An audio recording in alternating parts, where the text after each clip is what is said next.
উসমান গনিকে ডাক দিয়ে বললেন, হুজুর আপনি একটা উট আমায় নিতে বলেছিলেন, নিয়েও ছিলাম একটা উট, কিন্তু আপনার বাকি উটার সব মাল সামান আমার উটের পিছন পিছন তো আমার বাড়ির পথে রওনা দিয়েছে, এগুলোরে সামলাম থামান।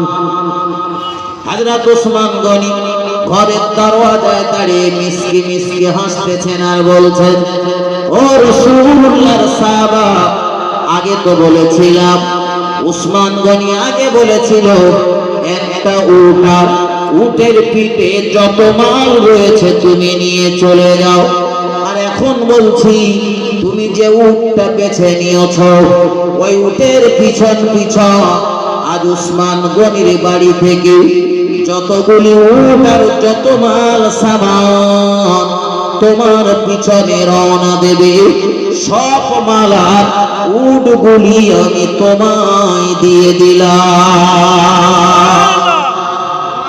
আচ্ছা, যে লোককে এত দান করতে ওই হাসান আর হোসেন এক মুঠো খাবে তাই দাওয়াত করে দিল না? এইসব আষাঢ়ি গল্প দিয়ে সমাজটারে রসাতাল করে ফেলতেছে, নবীর সাহাবার নামে বদনাম। লজ্জা থাকার দরকার, তাদের একটু ভাবার দরকার। আমি গতদিন বলছিলাম যে আপনারা 10 জন জান্নাতের সুসংবাদ প্রাপ্ত ব্যক্তির নাম জানেন, এছাড়া আরো অনেক জান্নাতের সুসংবাদ প্রাপ্ত সাহাবা রয়েছেন, তবে ওই 10 জনের ভিতরে উসমান গনির নাম জলজল করতেছে। হাসান আর হোসেনের নাম 10 জনের ভিতরে নেই, কিন্তু উসমান গনির নাম 10 জনের ভিতরে জলজল করছে, আর তার নামে তহমত মারতেছে।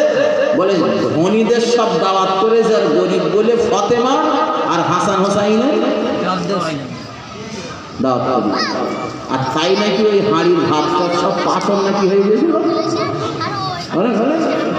কয়লায় গেছে।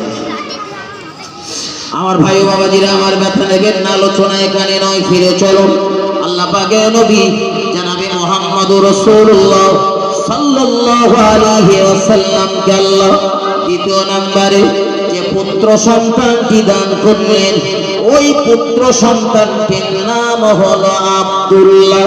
ভুলিয়ে ফেলবেন না, নবীর পিতার নামও যেমন আব্দুল্লাহ, আবার নবীর একটা বেটার নাম হলো আব্দুল্লাহ।